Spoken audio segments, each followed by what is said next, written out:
colleagues, and good morning to those of you who are connecting from DC. And let me do a quick intro and run through what we are going through for today's event. For me, I'm Srinivas Gurazada, Senior Financial Management Specialist and the Task Team Leader for EduCorp COP. It's a great pleasure meeting all of you virtually. This was supposed to be a face-to-face conversation that we should have been having. I joined this program early in January after when Abbas moved out of this program. So I couldn't have an occasion earlier to meet with you in person, but this is wonderful that virtually we are meeting. And world is changing, colleagues, in unimaginable ways, and all of you must be experiencing the way your children must be doing online courses, classes, and all. WorldBank is also moving that way, and I'm very glad that with PULSAR we are now going towards this virtual event, the first ever one. We have a packed day, packed 1 hour to go forward with. We have our practice manager, who is the overall leader for the PULSAR EduCorp program and the PULSAR program from the World Bank. Adenike, who would be inaugurating this program and providing insights, which will be followed by Arman, the manager for the PULSAR or window operations, who would be providing context of how we are going ahead with the activities during these COVID times. After this, we have a very exciting talk from ACCA and IFAC colleagues. I'll come to that a little later, and followed by question and answers. Without much ado, I'll turn to Adenike to provide us a kind of an overview of how she looks at this particular event and the way forward in this COVID times, and inaugurate this program. Over to you, Nike. Thanks very much, Srini. And maybe it's actually a very good way to start by thanking everybody that has put in so much effort in organizing this event. Dear colleagues, friends, associates, let me say good day to everybody. I think it's always safe when you use good day, because we're in different parts of the world. So I'll just say good day, everybody. My name is Adenike Oyeyiola. I'll safely say, just call me Nike, as in the Nike. You can't miss that. Otherwise, you may be struggling to pronounce the full name. So good day again, and welcome to the Education Committee of Practice. Well, I don't know if to call it workshop, seminar, training, get together, but I think it fits into everything. The interesting part of this is that despite the situation going on, we decided to move along. So we're doing this virtually, and it seems to be working very well. So welcome to all colleagues from the countries. Welcome to World Bank colleagues who are connected today. Let me especially welcome our speakers today, Alta Prinsloo, who I would call my very big sister and adopted friend. My very good friend and adopted big sister, if I can put it like that. Alta is an executive director of the International Federation of Accountants, IFAC. So Alta, thanks very much. Good morning in your part of the world. I'd also like to welcome Alex Metcalfe. Alex has been supporting this program very strongly. Alex is the head of public sector policy of the Association of Chartered Certified Accountants. You'll see that he's been working around trying to make everything work very perfectly. Alex, good day in your part of the world. I'd like to keep very safe, and thanks very much for being part of this. I'd like to connect everybody to connecting. I always say the only thing that is continuous is change. And I think using this virtual platform and even trying it at all is adapting to change. We know very well that the reality of the world today with the COVID-19 challenges that is all around the world has made our usual form of meeting, which is face-to-face, difficult. But it's so interesting that we can still meet face-to-face, though virtually.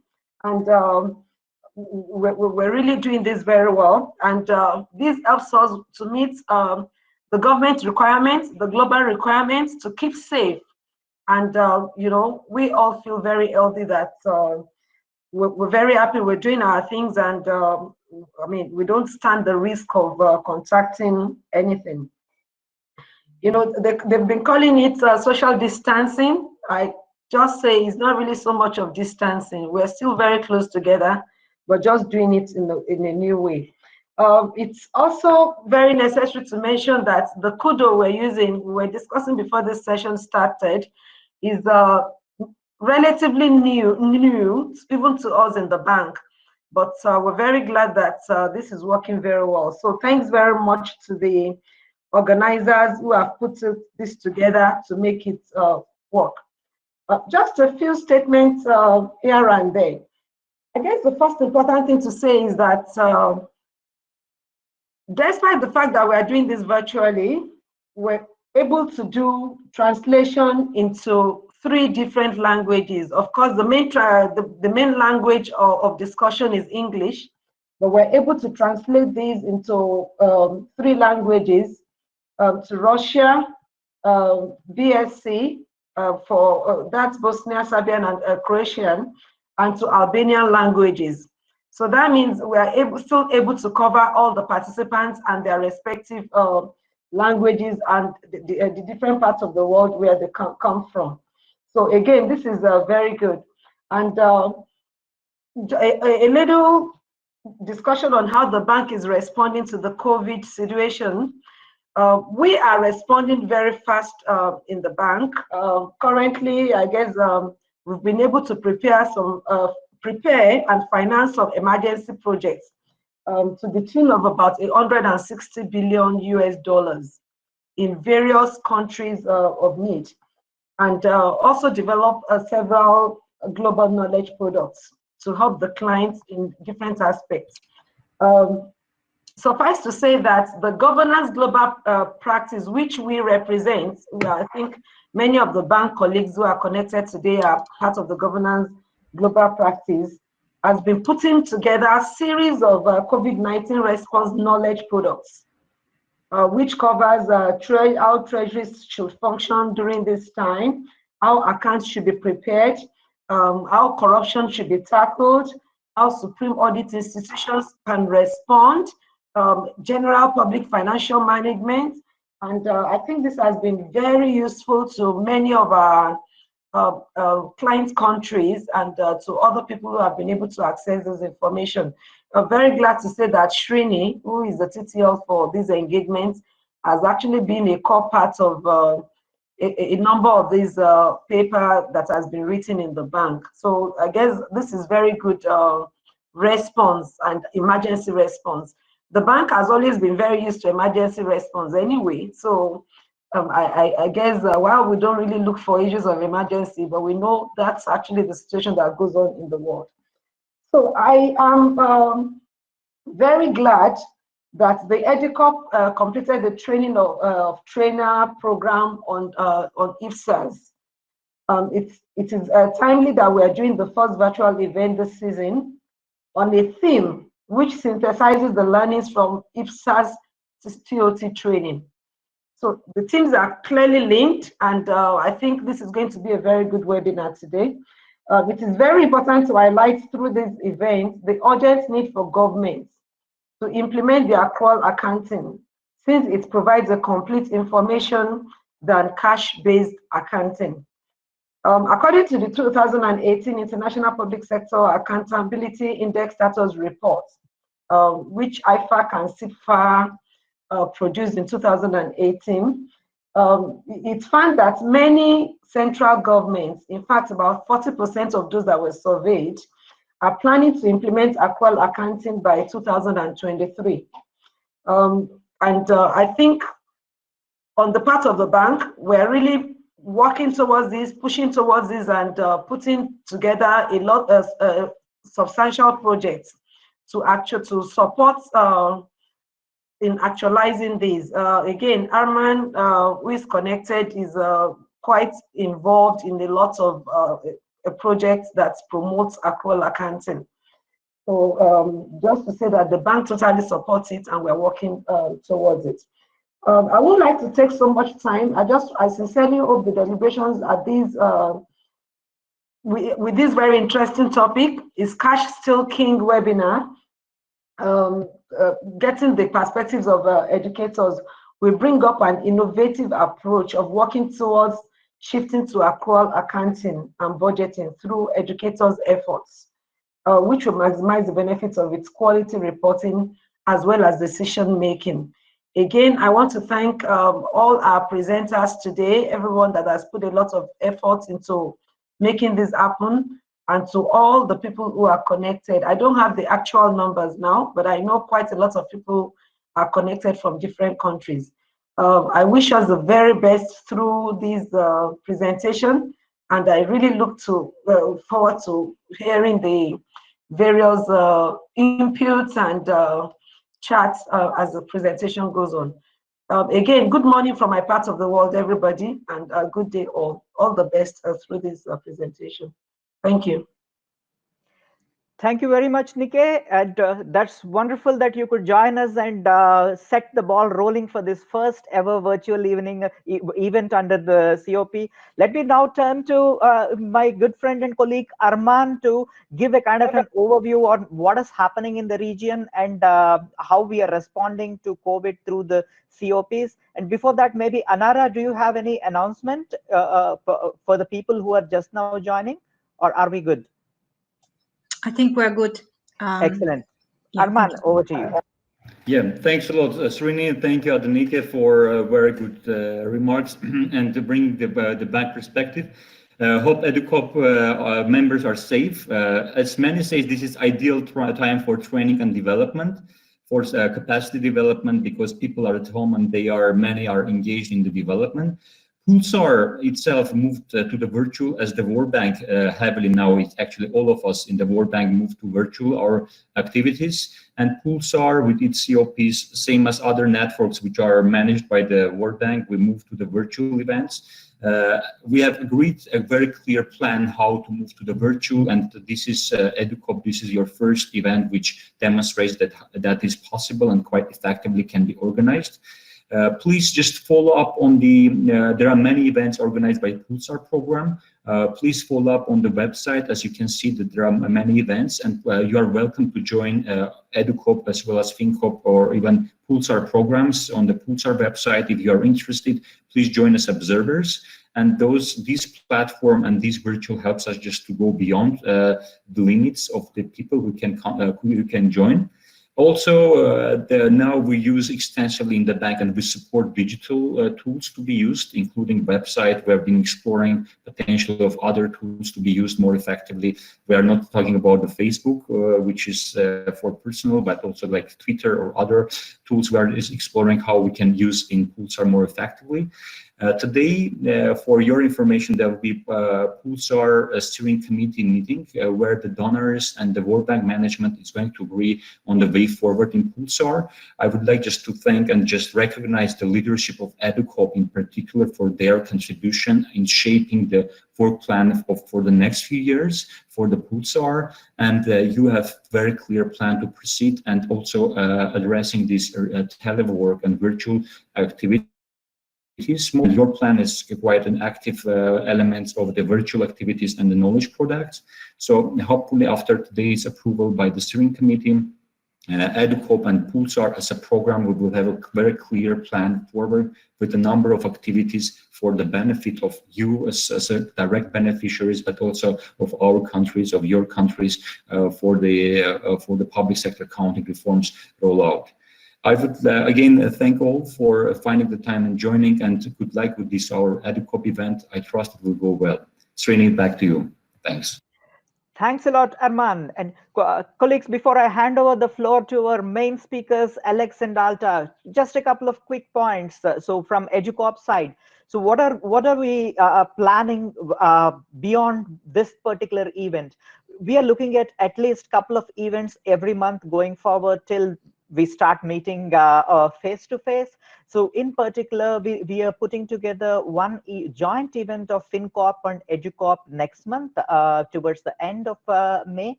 And earlier than that, we would probably do one more event. That joint event would be on accounting literacy. And before that, we would be doing probably a deep dive on the Ipsos TOT related work, which is already done. These are a couple of things which are planned. And another area which is under discussion is the balance sheet approach to COVID response, which we are trying to figure out how the various aspects and put together the kind of impact balance sheets would have in COVID context. We are also planning to circulate in next couple of days, few days, a kind of a survey monkey questionnaire to seek your feedback on what are on the pipeline of events that could be planned. So we thought, without waiting for a lot of feedback, let's put together what normally we thought within the team would appeal to you, and we put together this first event and planned one more event to moving forward. A quick reflection also from my personal, why did we pick this theme? Is cash still king? You go out on the street and ask, is cash the king? Everybody would say, yeah, absolutely, cash is the king. Where's the question? Always. But we accountants will say, no, cash is not the king. Forget it. It doesn't really suit, because once it moves to accounting lingo, the whole meaning and message is gone.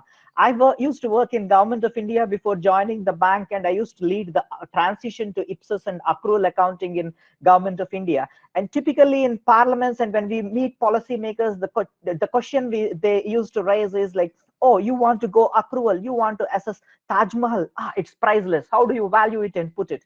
This is the typical question. Another question is like, oh, you want to calculate what the tax receipts are, the total volume likely based on GDP, and say government has to receive it, and then cancel all of that as bad debts, because we have so much of tax evasion in the country. People don't pay taxes. Now, what purpose does it serve? This is the basic level questions people have, and to talk against fundamentals of accrual accounting, we were able to build a counter narrative essentially through the education program, build educators who would position accrual accounting and use of Ipsos and then take that forward. It is in that context that we thought perspectives of educators on is still cash the king narrative would be very useful for all of us. And with that, I'll hand over the floor to Alex and Alta, who have been already very well introduced by Nike, to take over from here. For the colleagues who are connecting and listening, there are two modes, just to announce once more on behalf of Anara. So we have the live video mode and the presentation mode. Once the presentation starts, you switch to the presentation mode so that you will see the presentation on the screen. Over to Alex. Thank you. Excellent. Thank you very much, Srini, and other colleagues from the World Bank. It's excellent to actually hear the full description of the activities that you're undertaking and how well prepared you are to respond to this truly unprecedented emergency and these early pieces of work that you're undertaking. And it's a great privilege actually to be able to speak to this report, which I hope everyone can now see by clicking, I'll repeat, on the presentation button in the top left portion of your screen. And you'll then see the slide deck in front of you, where you'll see the title, Is Cash Still King? And I think, Srini, you're exactly right.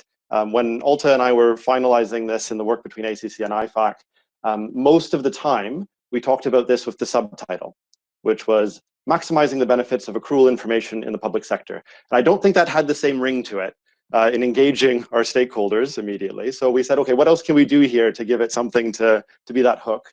Of course, the world has kind of fundamentally transformed in the last few months as well. So of course, even when we were working with the experts and we talked about, is cash still king? Sometimes the quick response would be, well, of course, cash management is critical. It's very important. You're like, yes. But from the accounting view, when we talk about cash accounting, there's more to this then. And that's what we're going to explore today. So I'm going to jump in because I'm actually quite keen as well that we have enough time for a proper discussion across the group. We have this great platform today with Kudo. So if we can have a good kind of active conversation across a few languages, then that would be excellent to do. So let's see if that navigates. Perfect. So to start us off, this is going to be just a very quick slide to describe who ACCA are. And I know many of you are interacting with our Train the Trainer program and other work that we've been doing. But to quickly give you, I think really more than anything, context of why I think together, IFAC and ACCA were well positioned to complete this report. You'll see from the top right portion, the quadrant in the right there, that we have 67,000 public sector members and students around the world. And it's that very large community that I'm quite privileged within ACCA to be able to draw on to produce research and insights like what we have the privilege of sharing with you today. And that's part of a larger group of 219,000 members, professional accountants around the world, and over 500,000 students in 179 countries. The only other one I'd like to focus on this slide is the bottom right, actually, and that's the broad area of capacity building work that we do. And I think we have Mahala Groves on the call today from ACCA, who's our head of capacity building, and she leads on our work in this area where we do look to support governments, including the things that we've done recently with PULSAR and supporting with our certificate, NIPSAS, and other products to help with this transition to accrual and also broader reform on PFM. So without further ado, let's now dive into the content of this report proper. And you'll see the front title here on the right side for this particular project, and it was published just about 2 months ago now. So amazing to think the different environment in which we brought this to the public realm than today.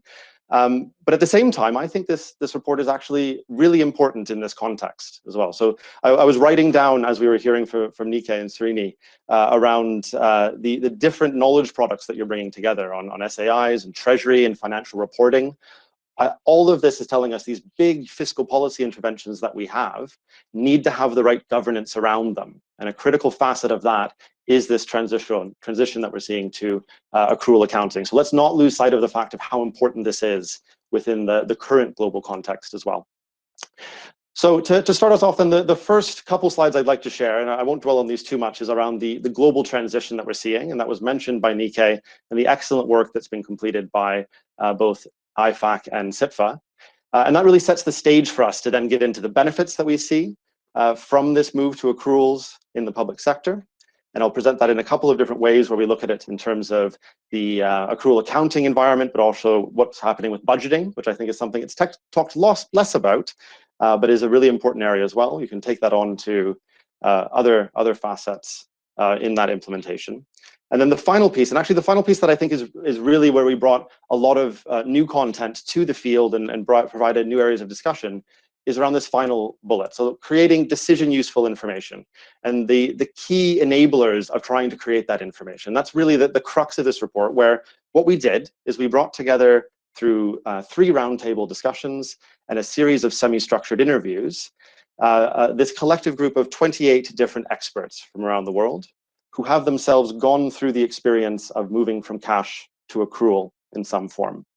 And we derived the lessons learned from them on how they made use of the new information that's created in this accrual environment to be able to support their decision-making in their public sector organizations. So I'll spend a little bit more time on that to try and draw out some of those insights and lessons learned. And then we'll close off by handing over to Alta to hear some perspectives from IFAC and the excellent work happening there in supporting educators around the world. And I think, importantly, in a lot of the presentations and knowledge sharing sessions that we hold with ACCA, we also think about ways in which others can engage who are participating today. So how can you get involved in the research that we're doing in the other areas of focus as well?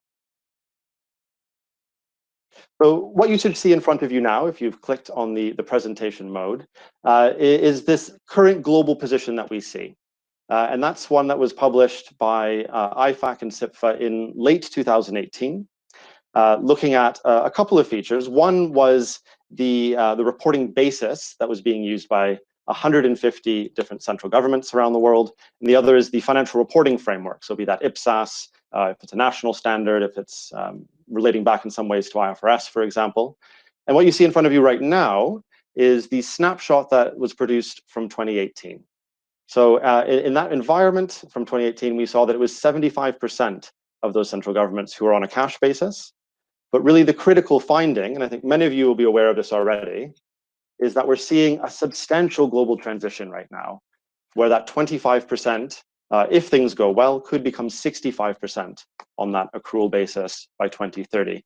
And I'd really like to applaud the work of both IFAC and CFRR in completing this, because there was nothing in the literature up until 2018 that provided such a comprehensive view of what was happening internationally. And at the same time, it was also checked in such a meticulous way as well. So there's been other publications that have been put into the public realm that suggested some view. I think some had done 29 countries, some had done maybe 50. No one had been so comprehensive as this, and it really does kind of set the benchmark for us in where we are today and what 2023 could look like. But equally, there's a challenge in this, and it really framed the next response and why we did this report. Because there is a lot of content out there at the moment on the drawbacks and the benefits of moving towards accrual accounting or possibly accrual budgeting. But there's a lot less that actually digs into how you make use of the information that's created once you're in that environment. And that's really what we sought to do here. And as a corollary to that, we also find that for many people who are on this journey, who might be part of the 65% or the 17.5 who are still transitioning, what's their underlying motivation? Why are they doing this? And for many of them, it's actually, there can be external factors requiring this. It could be part of a broader PFM reform. Not to name any names, maybe there's an international organization providing donor funding who might have requirements for moving towards accrual at the same time. And in that kind of environment, what you'd see is that this could become more of a compliance exercise. And I think that's a really critical feature to take away from this, is that what we seek to do here is make sure that this transition, this important global transition, is more than a compliance exercise, and we actually make the best use of the information that's available. Good. So let's move on to talk about these benefits briefly. And I think this was quite a helpful figure, though I appreciate there's quite a bit of detail on it, that sets out the different benefits we see across the different environments, be it on column A that you'll see here with a cash accounting and cash budgeting environment, so something closer to what's happening for 75% back in 2018. As you move along, though, you'll see that we have two other environments here. And for many, the transition that we're seeing from cash to accrual is one that's moving from column A to column B. So moving from a cash accounting environment and cash budgeting to one that's an accrual accounting, but still cash budgeting environment. And you'll see that there are a series of new benefits that arise as a result of that, without getting into all the detail at the moment. But the contention that we make, both from IFAC and CIPFA, IFAC and ACCA, is that really the ultimate goal that you should be considering is whether column C is where we need to be going. And that's an environment of both accrual accounting and accrual budgeting. And you'll see on the benefits there, what we say is we see the same benefits as are realized through column B, but you also see a series of additional benefits. And I think another important facet of this is actually the change in the level of complexity. So what you'll see in that original cash environment in column A is, I think we would all agree, a low level of complexity. So it does provide some basic fiscal discipline, and there's a kind of simpler, intuitive system to be appreciated by perhaps some budget holders or others who are non-financial staff. But in the end, if you move to a place where you actually have multiple systems that you're trying to manage across your accrual accounting and cash budgeting environment, that will increase. You'll take on a great level of complexity, but also be managing across these systems and trying to reconcile them as well. So our contention here then being that the level of complexity relative to column B would decrease overall once you're in that full accrual environment across accounting, budgeting, preferably appropriations as well. Let's have a little bit more of a look at column B in a little bit of detail, though I'll try and watch the clock as we do this too. So when we asked this group of 28 experts who've gone through this journey, what are the benefits that you see from having gone through this yourself and moved to this accrual environment? They almost listed these in the same order, and always the three. So it feels like they talk to each other to a certain degree. And they was always talking about transparency, the links to accountability, fiscal credibility being increased, and achieving value for money. And I think when we think about this perspective that I mentioned at the beginning of the new accrual information that's created, all of these are really supported through that. It's an important message to take away. And the last one, there was a lot that really sat under it. So here's the list here. For the sake of time, I'm not going to go through these, and I believe there'll be some way that we can share the report after today's event for those who want to engage more. But you'll see that there is a really kind of full set of different advantages that are realized once that new accrual information becomes available and allows you to identify things like assets, help you to manage your liabilities. But what I'll actually focus on as just a single example for today's session is reducing fiscal illusions. And partly, I think that's just a really interesting one within this broader discussion. But all of these are quite important. Maybe the only one I'll mention before I move on, if you look at managing assets and accounting for the maintenance backlog, that was a focus that we had in the joint press release that ACCA and IFAC released, where if you think about certain considerations here, for example, we talked about wells without water, schools without children, and I think it's a very helpful way to make this real to a broader community, where in a cash environment, once you've spent the money to produce an asset, there is no recognition of the fact that there are maintenance requirements. It's just money spent in a particular year, and that can disappear from the financial position thereafter. Where once you've moved into an accrual environment, there is actually an impairment that could exist if an asset's incomplete, or if there's under maintenance provided to that asset. And that's what we were trying to talk about in that press release there, is just making this real for day-to-day citizens. Okay, so let's move on and talk a little bit about reducing fiscal illusions. So in our conversations with these experts across the different roundtable discussions and interviews that we held, a number of quite interesting illusions came up, and we were able to tie this, you'll see at the bottom of the slide, to one of the recommendations that we issued in the report. So there were 30 different recommendations at the end that I would definitely turn your attention to in thinking about how to best make use of information, accrual information, in this transition. And you'll see from that recommendation, what we suggest here is that there's a need to produce a fully consolidated balance sheet. And it was appreciated by the experts who are participating in these conversations that that is quite a difficult exercise to undertake, and there's steps you can do to move along that journey.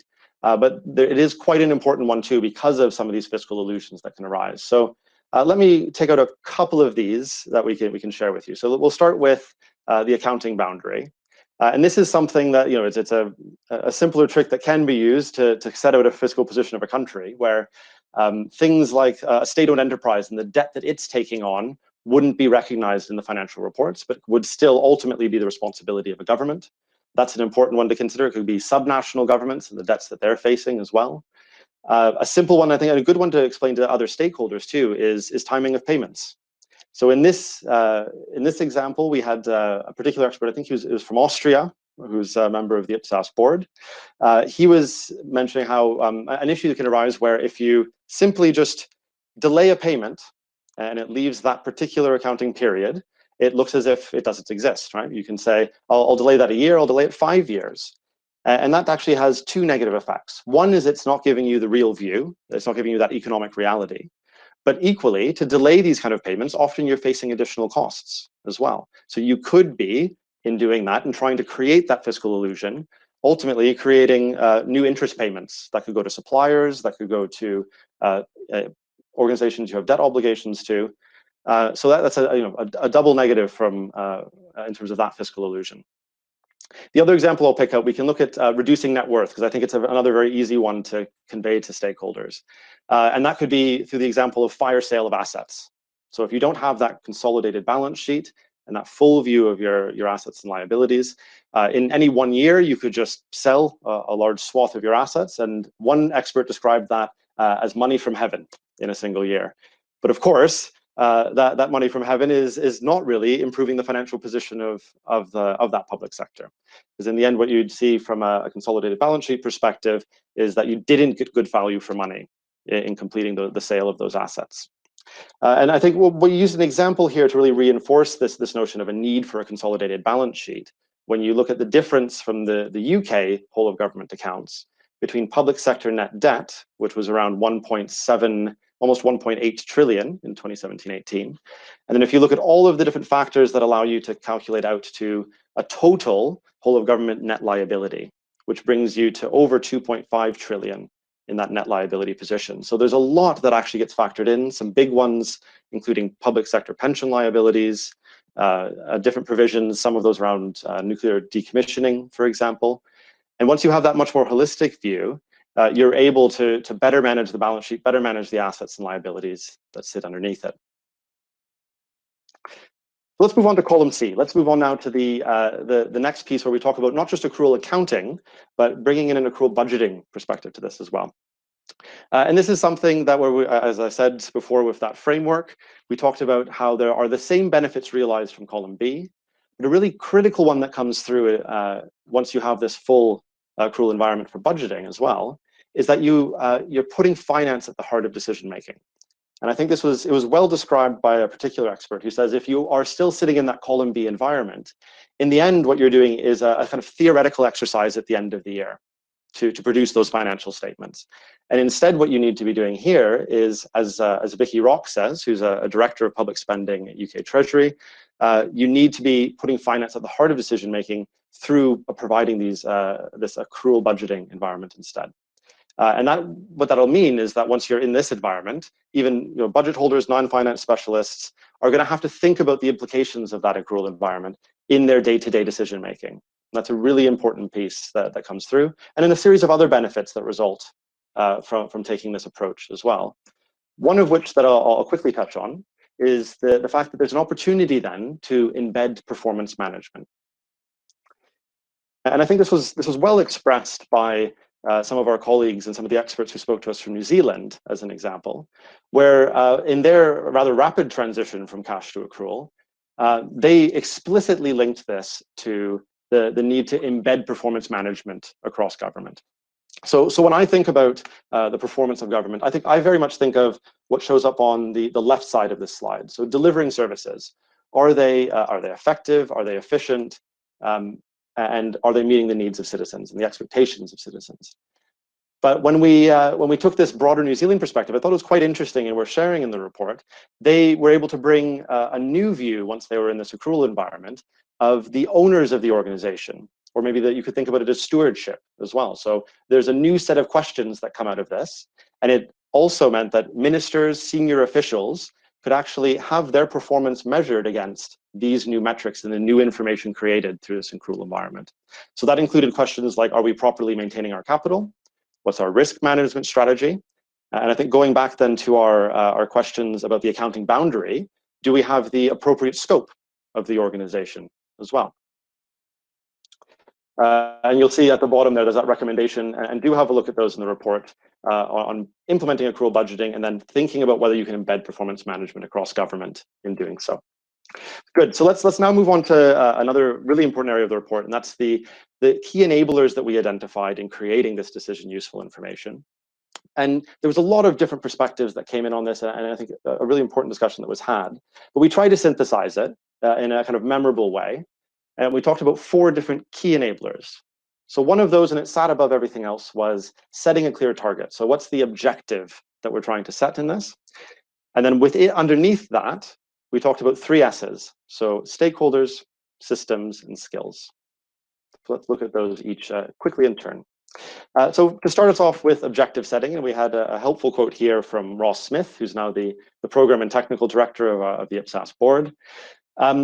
I think an important way to think about this is to think of the transition to accruals as not something that's happening in isolation. So the ultimate objective can't be that we are operating on an accrual system. That's not enough.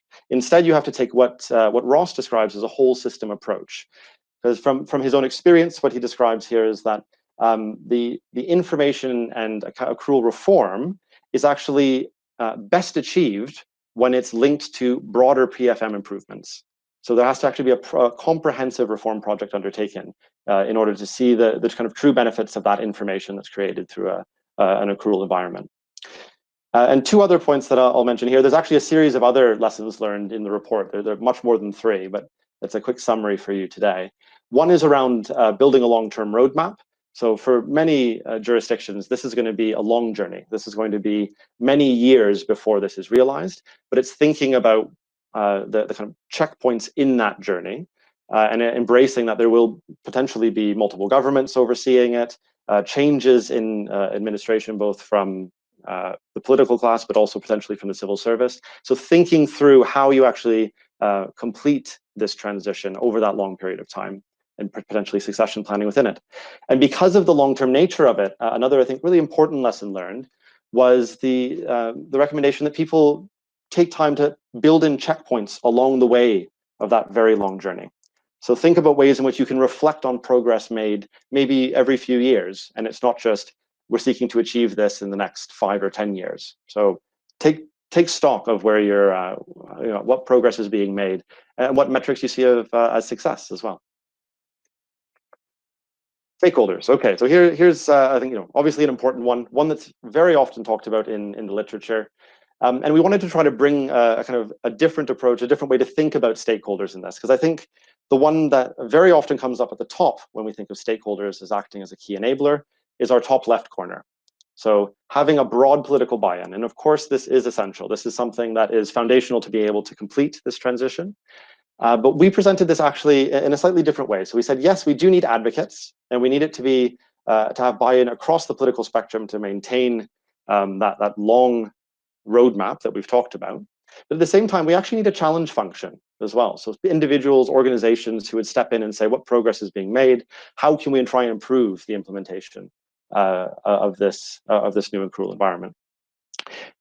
So outside of the political buy-in, the other one that we mentioned here, and I think it's something that's not talked about as much, is the need to bring in non-finance staff. So fine, yes, let's convince those who are of a similar mind that this is the right thing to do, but equally, talk to procurement officials, talk to those who are in HR or those who are actuarial professionals. All of this broader group, I'd add policy professionals to that too. If we can convince those groups that this is the right thing to do, there's a much broader coalition who will advocate for it, but also potentially make use of the information that's created. On the challenge function, public audit is obviously a critical one. You can look to, for example, when we have our consolidated government accounts, is that going to be a qualified opinion coming through, and then just trying to improve that and iterate it over time? Equally, there's also opportunities to have external challenge come in, if that may be an opportunity for consultants there, or maybe the academic community. And a related area on our challenge function could be the legislative committees, so the kind of PACs of our world, the public accounts committees, who would very much be interested in what public audit and the Supreme Audit institutions are reporting back. Excellent. So on systems, there was a longer list of lessons learned here, but a couple things that I'll share with you. One that surprised me, actually, was around how implementation is achieved in creating these systems. So is it centralized? Is it something where it's dictated by something like a Ministry of Finance? Or is it devolved out to line ministries, line departments in deciding what information is provided back to the center? Or actually, no, I should phrase that differently. How the information is created such that it's sent back to the center. So all that's really described is, this is the information we need, and here's the time by which we need it. And then the line ministries are left to figure out how that's created. And I think there's some good recommendations on how you can create guidance and codes of practice that help support that implementation. Another finding that came out of the report is around flexibility. So of course, you're going to be implementing this over a period of time, but hoping that it stays for a longer period. And there's a need to make sure that in how you're creating this, it's accounting for the changes in machinery of government. So what kind of changes might we see in machinery that the reporting structures are still going to work? And finally, on building incentives, this was a point that was made by Ian Ball, who is quite fundamental in the implementation of accrual in New Zealand, where he talked about the fact that because we have this new information, it also creates opportunity to build incentives into the system. So he uses the example of a capital charge there, which I'll leave for you to read through the PowerPoint, get through our presentation today. So on skills, this is just to close us off, and I'll then hand over to Alta to try and get a bit of questions in. This is obviously a really important one for us at ACCA, but also for the community listening in today. And there's many different recommendations here. I think what I'd point out in particular, though, is something we've seen across the research in ACCA, and that's the second bullet here. So the need to establish clear career paths is something that's very well identified in our literature now. On time, good. Well identified in our literature in terms of something that helps retain staff in the public sector, and also demonstrating how professionalization, so if you become a professional accountant, that should be recognized as something that was rewarded within that career path. The last thing that I'll point to is just that, yes, you'll know that we have our certificates here, and a final consideration around the balance of the systems and skills that are available when you're implementing these. So the point being there, many jurisdictions won't have the skills base immediately available. So think about what systems might supplement the skills that are available such that you can still move towards this accrual environment. And with that, I will hand over to Alta. Thank you so much, Alex. Good day, everyone. It's such a privilege to be here, and I really hope that all of you are well and that you are able to do what is necessary to stay healthy. At IFAC, we say social distancing doesn't mean disengagement, so I'm just delighted to be able to engage with you today. So Alex is right. Since we have worked on this report, a lot happened. I mean, the day the report was issued, I would have never thought that we would be where we are today. But I do think the report came at a perfect time, because now more than ever, it is necessary not only for government to be concerned about money received and money paid, but as Alex explained, also the assets and the liabilities. But I want to talk to you a little bit about what's going on at IFAC and IPSASB, maybe bring a message from IPSASB.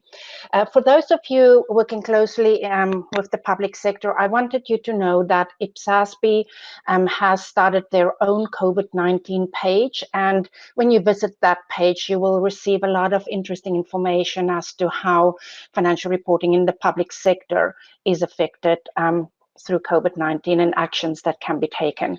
But something that really resonated with me was a recent article by Ian Carruthers, the chair of IPSASB, with the title, How Accounting Transparency Can Help with the Tough Decisions Ahead, really looking beyond COVID-19 and talking again about the importance not only of money received and paid, but also assets and liabilities. And I'll forward a link to that article because I think that it's a really interesting read and is very well supported by the report, Is Cash Still King? But I also want to use this opportunity to create some awareness around our new approach to accountancy education, linking back to what Alex said, skills are super important, the third bubble of what he has shown.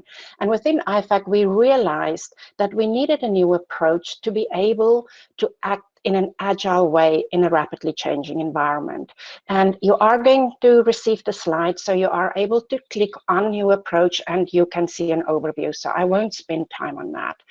I also wanted to make you aware of the revised international education standards, and more relevant to today's conversation is the fact that there is implementation support discussing how the learning outcomes could be changed for a public sector accountancy curricula. And again, I have provided you with the link.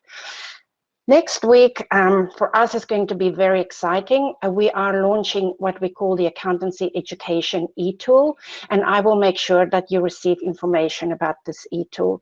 This e-tool is based on the international education standards, but more importantly, you can easily navigate to all supporting resources.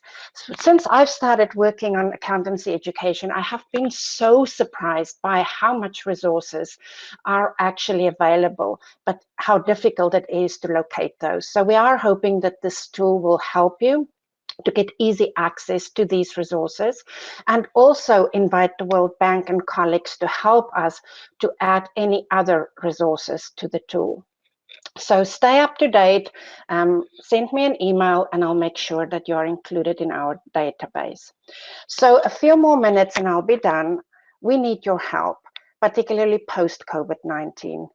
A few years ago, within IPSASB, the staff developed a train-the-trainer. Of course, this train-the-trainer is now outdated, and within IFAC, we are considering whether we should be updating it, and updating it in a way that it could be used beyond the IPSASB staff. So how can we make it that it could be used by professional accountancy organizations, for example, to train trainers? So our question is there already sufficient resources available? I know ACCA has an excellent resource, or could IFAC still add value? And it would be nice to hear from you in this regard. Another interesting project, the project is called Study 14. I have no idea why it's called Study 14. It was issued in 2010, and the name doesn't make sense at all, but it is about transition to the accrual basis of accounting. and its guidance for governments and government entities. Now, this publication was issued in 2010, and currently we have developed a project brief which was endorsed by the IFSASB to update the guidance. And it is our hope that when it's updated, that it will be really practical implementation guidance. And again, we are planning to make that available through an e-tool. So as I said, project brief has been developed, endorsed by IFSASB, but the rest of the year we will be working with our development partners to source funding to build this important e-tool. And then I want to end with the index.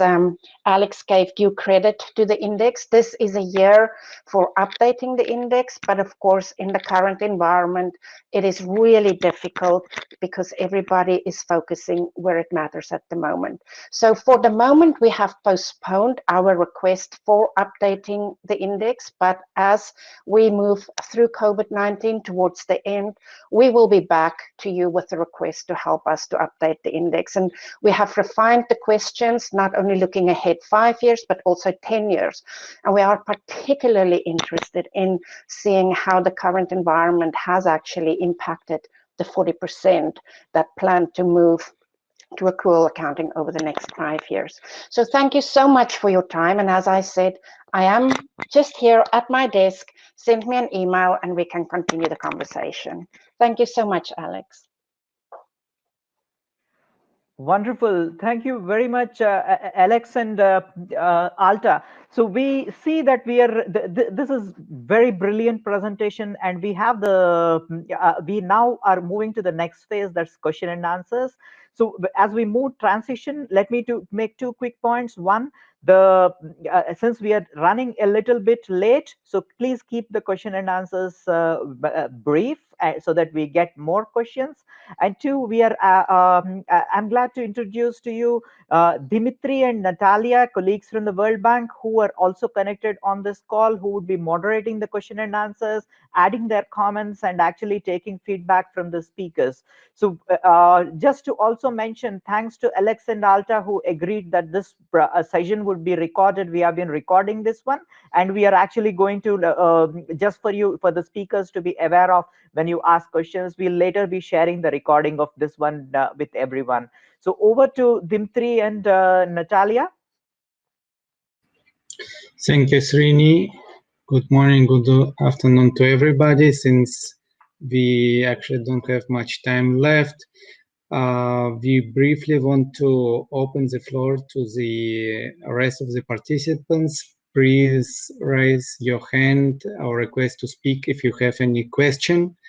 Otherwise, we prepare a couple of questions that we could pose as well in the meanwhile. Any question from the audience?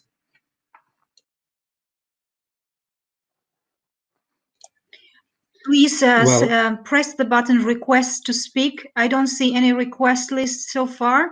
If there would be too many questions after you activate your buttons, we'll try to put them down and come back to you for the sake of time. Thank you. Yeah, meanwhile, perhaps maybe in the meanwhile we can go ahead. We can ask a general question. Thank you, Srini. So there is an opinion that the cash in accrual-based accounting, they are mutually exclusively. But actually some people, experts could say that they're not exclusive, they're actually complementary. And once the governments transition from cash-based to accrual, they still will produce cash-based financial information. What would be your opinion on that? Alex, Alta? How about if I start with that one, Alta, and then if you have other comments, feel free to jump in as well. I think it's a really good point to raise, Dmitri, given that in my presentation, I was speaking about it almost, as you say, a mutually exclusive and a transition between. But I think you're exactly right in saying that though a consistency of treatment is preferable, and that's part of what we described, there will be a kind of plethora of different practices that are occurring underneath this. If you think of management accounting sitting under it, for example, or cash management, which is going to remain critical at times like this, so cash flow analysis. I think another way that you could frame this too is around the consolidation process itself. So it could be that some smaller public sector entities are still operating on a cash basis, and you will see those operating in parallel and not being mutually exclusive. And I think, of course, that it's really important to also recognize that people like some of the budget holders aren't going to have a finance background and aren't going to be fully versed in that accrual basis. So for some of them, they're going to be looking at this in that kind of simpler cash environment, and at least how they're managing their own budget day to day. And then it's about that interaction between our finance professionals and those who might be budget holders, and how we can make those things not mutually exclusive, but complementary, as you say in the question. Was there anything else you wanted to add to that, Alta? No, okay. Thank you, Alex. Natalia? Thank you very much, Alex, for the great presentation. Thank you very much, Alta, for sharing information on IFAC activities in this regard. Do we have any questions from audience? Anara, do we have other questions from participants?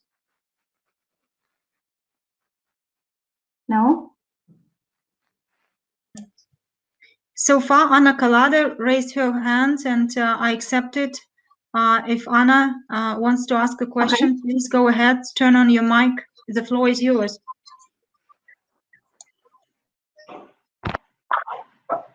Can I ask Alex a quick question, if it's okay with you? Please, yeah. Well, it's fine for me anyway. And probably Alta can help as well. So, you know, it's a bit concerning that the efforts to support countries to move to accrual has been on for quite some years now. And from the data, one of the slides you showed, which showed those who are still on cash accounting, those on accrual accounting, and those who are currently transiting. I wonder if you have some ideas on why some countries are still slow at, still comfortable at staying at accrual. I know corruption will be part of it, given some parts of the country, of the world that we really know. But what are the other things that you really think is slowing countries down? Because I see the benefits being greater than the, the advantages are more than the disadvantages. But what's really slowing countries down? Thank you. I think there is. Sorry, just before you go on, having said that, I may have to leave just to thank everybody because there's another meeting starting at 9. But I'll wait for this answer. Thanks so much, Alta. Thanks, Alex, and thanks, colleagues. Thank you very much, Nike. I'll try to be quick then, so you can make it almost on time to your meeting. And I think there's quite a range of factors that can result in this. I think to turn back at least to kind of ground it in the presentation I gave, if you look at the issues of the fiscal illusions, it's not a point of corruption, but it's a point where there are political interests that sit in this. So the point at which you actually have something like employee pension liabilities recognized on a balance sheet, that has the potential to have real impact in terms of the public discourse in terms of the public finances in that time. So I think one of the other lessons learned I didn't mention in the report was, or I didn't mention in the presentation, it is in the report, is that there's a need to kind of build in those more difficult political issues in that longer term implementation. So as you're working through, maybe you create an asset registry as part of your steps through, and that was an easier one, an easier decision, but make sure that you say within 5 years, we'll actually have employee pension liabilities on the balance sheet. We'll look to consolidate, however many entities we need to, because it's building in those difficult ones in advance, such that even if there's a change of government, it's supported within that long-term roadmap. So that's, I think, one example that I would draw on, but there's definitely others to highlight too. Is there anything else you'd want to pick up, Alta? Well, I want to go very much at the macro level based on a conversation I had with my husband this morning. We were talking about the world and the current state, and the comment was, if we think about all the money that is spent on all the things, if we put all that money in education, won't that make a difference, right? So you spoke about financial literacy earlier, Srini. You know, if you can help the citizens to really demand, because, you know, they wouldn't invest in a company, right, if they don't have the financial statements of the company, yet they give their tax to government. And I really think education is the answer, but of course it's a very long-term matter to address.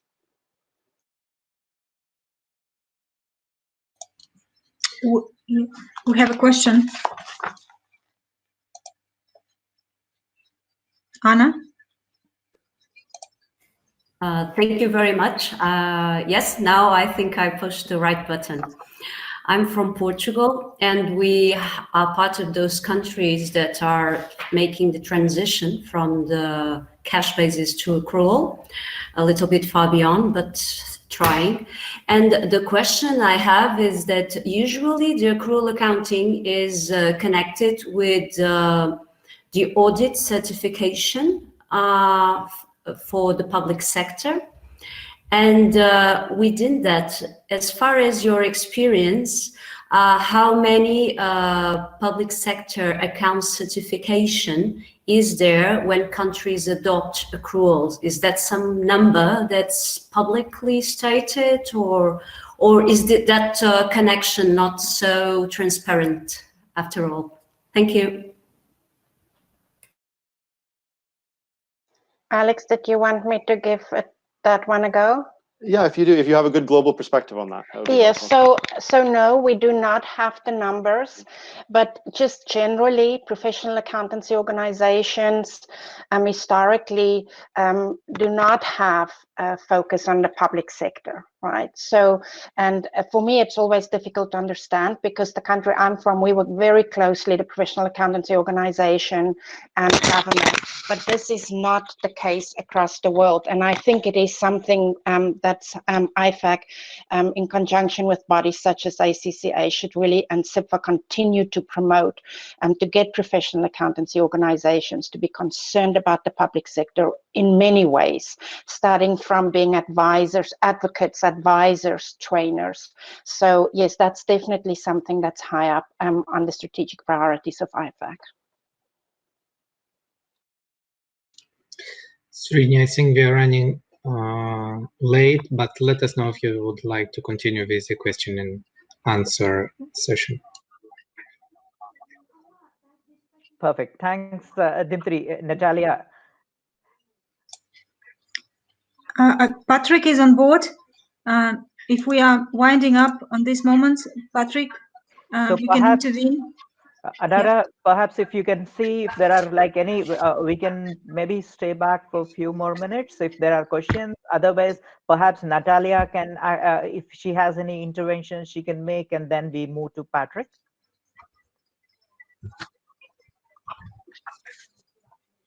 Thank you very much, Srini. Well, actually, my question was very similar to the one that Anna asked, but a little bit in different angle. So on one of the slides, there was indicated that it's important to balance right systems with the skills available. So my question is, considering that most of our today's event participants are directly related to the skills development sphere, my question is whether this balance somehow may be measured, or whether there are any good practices, guides, or something like that from those 25% who already use accruals to those 45 and more who are in transition period. I mean, exactly in particular, like building internal capacity within the public sector. This angle. If I think it's raised a question to Alta, and maybe to Alex. Thank you, well. Natalie. Of course, Over to you.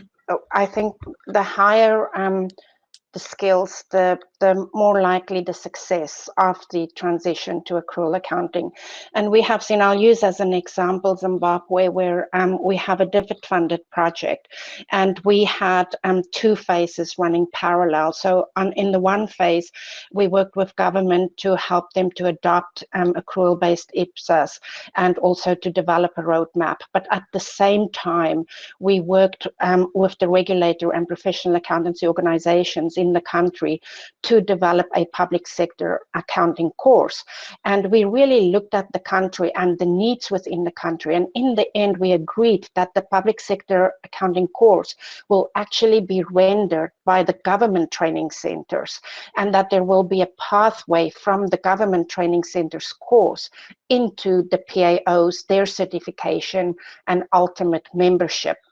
And of course, to achieve this, we have to work really closely with the Public Services Commission, because this course needs to be adopted by the Public Services Commission. And coming back to what Alex spoke about, a career path, so that these individuals embarking on the course and ultimate pathway into the PAO are really supported also by their employer, the government. And so for me, I can say it needs to be holistic. It needs to be really closely done with government. It has to be very much understanding the needs of government and tailored to service the needs of government. And then also to understand the participants, right? So that's why we use the government training centers, because if we only did it online or we only did it in the big centers, then there would have been many others that would not have had the benefit of the training. So in this case, we selected the government training center. So really, again, I can just say you need to have a parallel process. As you progress your transition to accrual accounting, you have to develop your skills, and it has to be very much country and government specific. And Natalia, quickly, if I may, I very much endorse what you've said, Alta, and that being a holistic approach. The one other intervention I would make is that there's an excellent point we had from an expert during these conversations. And what he said is, you should not expect when you start this journey that you would have the skills base in place to run a full accrual system. So you should look at this from the perspective, like, if you did, that would actually be like, well, that isn't good value for money for you, right? Why did you have all these people here and you weren't using these skills? So accept that on day one, that won't be there, and it's something you will have to develop as part of the roadmap. So that's the extra piece I would add to Alta's helpful interventions. And Natalia, can I just make one more question, which I have seen in the time working on capacity building. Capacity is about people. Building capacity is about people. So in our case, we might think that the PAOs, professional accountancy organizations, should play their role in that regard.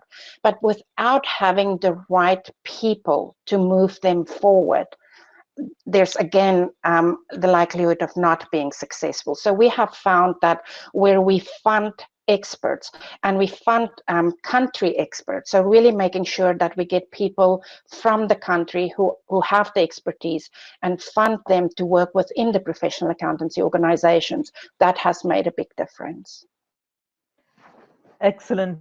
Thank you very much, Alex and Alta and Dmitri and Natalia. So as we come to the close of this event, if my colleague Patrick Umah Tete, who is also the co-task team leader for this EduCorp operation, so I'd request Patrick to summarize and give his reflections and close the meeting. And from my side, it has been great pleasure connecting with all of you. Over to you, Patrick.